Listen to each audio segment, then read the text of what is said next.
historians, marine biologists, and cryptozoologists of Reddit. As far as legends in history go, what legendary creature do you believe may have been real and probably existed in some way, or what supposedly legendary person in history was more than likely real? Archaeologist here. There's a really interesting ancient Egyptian story called The Shipwrecked Sailor, in which a man is washed ashore a beautiful island and is apprehended briefly by an enormous serpent. In the story, the serpent tells him that there used to be hundreds of others like him, but a falling star wiped them all out. I think it's unlikely that the Egyptians had knowledge of dinosaurs, but there's a site called Wadi Hittin that has thousands of ancient whale skeletons from the Eocene. I think it's possible they could have seen these skeletons and mistaken them for giant snakes. Herodotus actually tells similar tales of giant flying snakes in Egypt, and I suppose if you saw these skeletons but no trails, you might think they were capable of flight. Depending upon how they were excavated, I'd have to imagine the pectoral fins of a fossilized whale could even have resembled wings, though I'm not sure if any images of their flying snakes were winged. Changelings, babies switched out by faras, were probably an early explanation for birth defects. Also may explain postpartum depression. Think about it in the olden days. After all, isn't a mother meant to naturally love and bond with their baby? Like automatically? So why am I not bonding with mine? Why do I feel like a failure of a mother? Oh, maybe the fairies came and took my actual baby away, and I'm protecting myself from the fairy magic. Beowulf, who is featured in one of the most important texts written in Old English, may very well have been real. The epic details what people Beowulf belonged to, the Geats, who resided in modern Jutland, and if I recall correctly, battles which have taken place according to historians, particularly between the Geats and the Swedes. Most intriguing to me are the facts that the location of Beowulf's burial mound is included in the epic, and that there is what looks like a hill at that location in modern Sweden that has never been excavated. The Lusca, giant octopus. It supposedly lives in the blue holes of the coast of Florida, and the amount of food and temperature of water both support the theory of an octopus living long enough to grow way larger than we expect, based on our current records.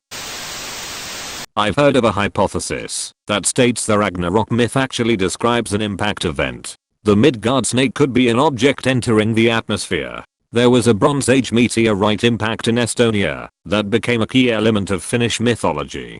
Perhaps the myth percolated over to the Nordics.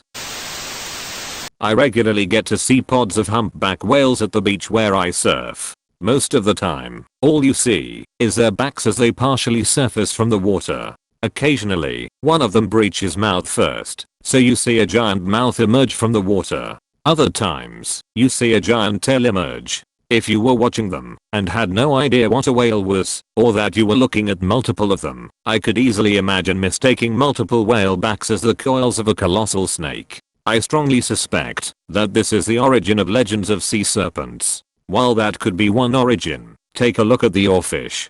I think that might be the more likely origin, as it can grow to absolutely massive sizes. 11 meters the page says is the largest published length, with unconfirmed sightings of up to 17 meters. A rock could have been real. It was most likely inspired by the elephant bird of Madagascar. An elephant bat was like a big ass ostrich about 9 feet high. They didn't go extinct until the 16th or 17th century. For sure. Also, even a condor could appear and probably be misidentified as being twice the size it is if someone that wasn't familiar with it saw one in the wild. I forgot where I read this, but when people are afraid of something out in the wild, their accounts of it can make it out to be much larger than the real thing due to stress or fear. There are many diseases that the origin of the vampire/vampy myth can be traced back to. However, I think rabies fits it the most. In the olden days, people would tie those suspected of it to trees. In about 3 days' time the disease would drastically change them. Extreme light sensitivity, paleness, aggression, excessive drooling. They would try to attack you and have bouts of either extreme slow fatigue or even adrenaline. Also, rabies can be passed from person to person through a bite, not just an infected animal. Rabies honesty sounds like how a modern zombie virus would work, but unlike science fiction, rabies is real and terrifying. The Cyclopes of Greek mythology. Go Google up an elephant skull. There's this huge hole right in the middle of it looking to all the world like a single eye. Now add this to the knowledge that the Cretan dwarf mammoth left subfossil bones on Crete easily discoverable, was 1 meter at the shoulder, and could be more or less assembled into a giant humanoid. You don't even need to rearrange the bones, just make the skeleton stand on its hind legs, remove the tusks and boom. A cyclops skeleton. The Maori people of New Zealand have long told stories of the pauke, a monstrous bird that was big enough to hunt and eat humans. Many believe that these stories are referring to the Haast seagull. It was the largest species of eagle ever to have lived on Earth, with weights of around 30 pounds and wingspans almost reaching 10 feet. It lived on New Zealand's South Island and primarily hunted the flightless moa bird, which weighed around 500 lbs. Given the large size of its main prey, it's likely that the eagle may have also targeted lone humans as well. Interestingly enough, the Haast seagull went extinct around the year 1400, not long after the Maori arrived in New Zealand. It's thought that its extinction can be attributed to habitat destruction combined with the extinction of the moa due to hunting by the Maori. Chupacabra. It has to be some poor sick animal with mange. Mange is highly contagious, so if a pack of coyotes or wild dogs got it, they would all have a weird ass appearance and attack other animals out of hunger. Specifically sarcoptic mange. Demodectoc mange can cause a similar appearance, but isn't contagious, if I recall correctly. But on that note, a lot of the video evidence I've seen circulated looks like coyotes with mange. A couple times raccoons. People don't realize just how weird certain animals look without their fur, but add crusty scabs all over, and it can look like a monster.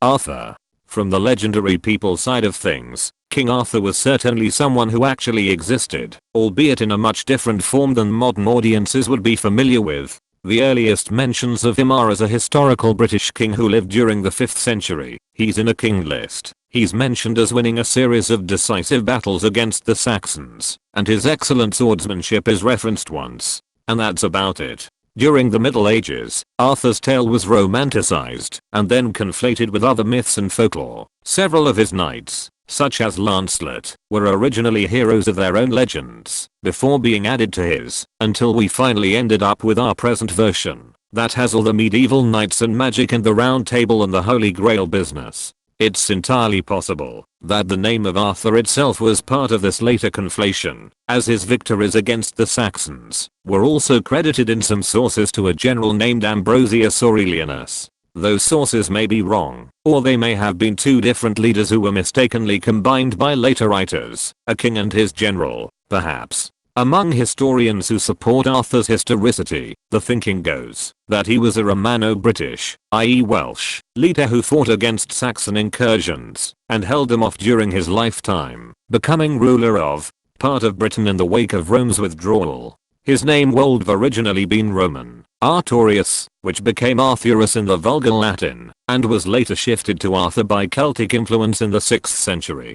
Troy. The Trojan War is another legendary event that was certainly based on something real. We know Troy was a real city that was actually razed around 1190 BC, and we have a lot of evidence that says the Mycenaean Greeks and the Hittite Empire fought several conflicts over the city, which was a powerful city-state and vassal of the Hittites at the time. The Trojan War from the Iliad is either a legendary account of the most glorious Mycenaean victory in these wars, or perhaps a dramatization of the entire series of wars distilled into one mythical conflict. As for the people mentioned in the stories, though, no telling. Many were likely based on actual nobles from the conflicts, but Greek mythos has a habit of adding in later heroes to famous stories. Combined with the massive time gap before we inherit our earliest surviving copy of the story, at least some of the characters were probably added later. Serious scholarship tries to identify which parts of the Iliad are most guilty of this, and which parts most resemble its Bronze Age origins.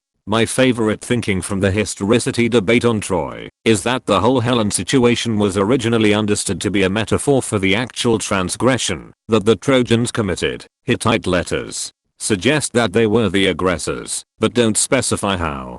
So we are left guessing about what sort of treaty violations or trade disputes that Helen might have been meant to represent. If you enjoyed the video, please like and subscribe.